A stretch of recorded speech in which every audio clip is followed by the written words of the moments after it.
Hello, welcome to Research Ethics. Let's begin by considering some organizations that establish guidelines for research ethics. In this picture, we have the campus of the National Institutes of Health located in Bethesda, Maryland.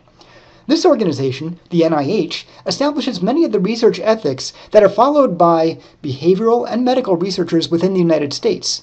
Different countries have their own version of the NIH, and there are also some international organizations that help psychologists and other kinds of researchers interested in behavioral or medical investigations with the research ethics.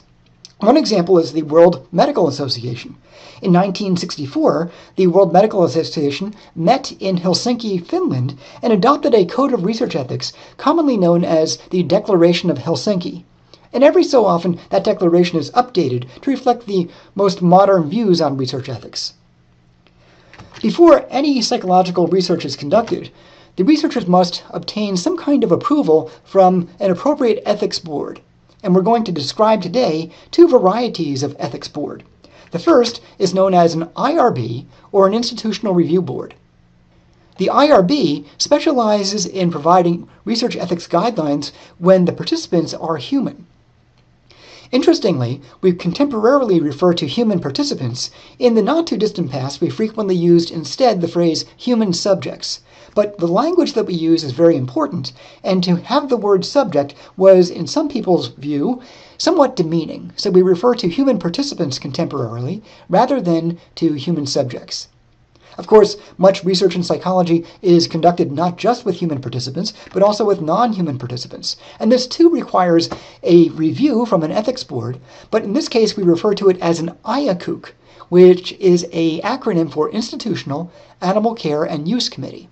And this committee will look at a research proposal and consider it from an ethical standpoint. Some of the factors that an IACUC will consider is the extent to which an animal that might be used in research could be replaced by some other type of investigatory element. Maybe something can be done by a computer simulation and wouldn't have to involve harming an animal or sacrificing an animal. Maybe animals are going to have to be sacrificed or harmed in some way, but the number of animals might be reduced. So this idea of replacing or reducing the number of animals who are harmed or sacrificed is something that the IACUC would consider. Human participants must provide consent and must be debriefed in all behavioral research.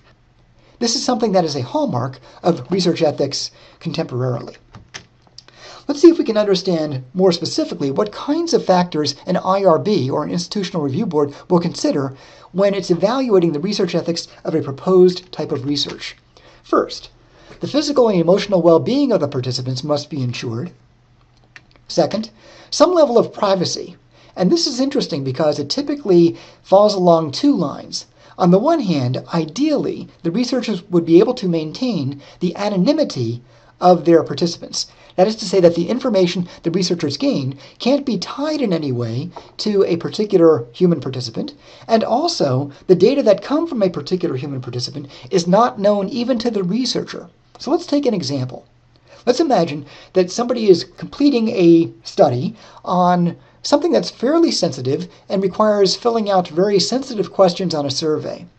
What we can do to preserve anonymity, we can have the respondent complete a survey and drop it off in a sealed envelope at some location that is unknown to the researcher. In this way, the researcher can have that information in the envelope without ever seeing who dropped the envelope off. And this would provide some anonymity, such that the researcher doesn't even know which particular participant provided which pieces of information. In other contexts, anonymity is not possible, but confidentiality may be possible. And what we mean here is that confidentiality is established when the researcher does know the identity of the person providing the information in the study. However, the researcher has a way of anonymizing the data so that somebody who subsequently looks at the data would not be able to tie that particular piece of information to a specific participant. And we can do this a couple of ways. We can do this by having an alphanumeric code that hides the individual's identity. We can also aggregate data such that we present only means or medians. We're not presenting individual data points. In addition to ensuring the physical and emotional well-being and privacy of the participants, we also want to ensure dignity, that is, that everyone is treated with respect. And critically, it must be the case that participants are fully aware that they have the opportunity to stop participating at any time without any penalty to them. Another important concept for the IRB is the concept known as so-called minimal risk. And what minimal risk entails is risks that are comparable to that from everyday life. So notice that a given study does not have to have absolutely no risk.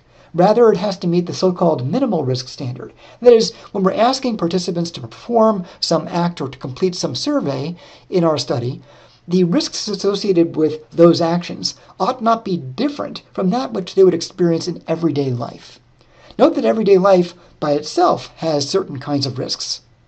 So the standard is that of minimal risk defined in this way. It's important to note that over time, our ideas and norms for research ethics change.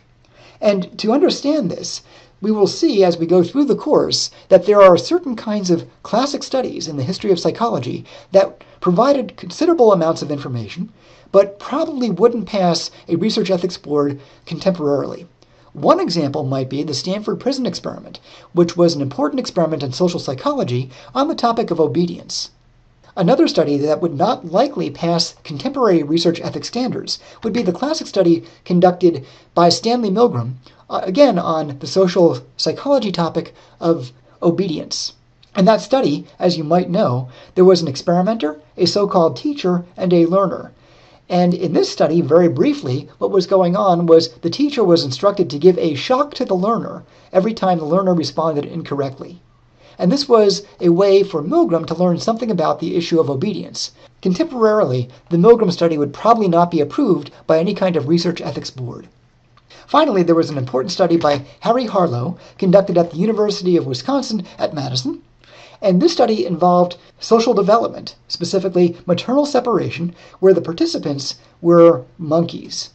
Many of us look back on that study and recognize that on one hand it provided some very central information. On the other hand, once again, that study probably would not pass a contemporary research ethics review. Thanks for watching.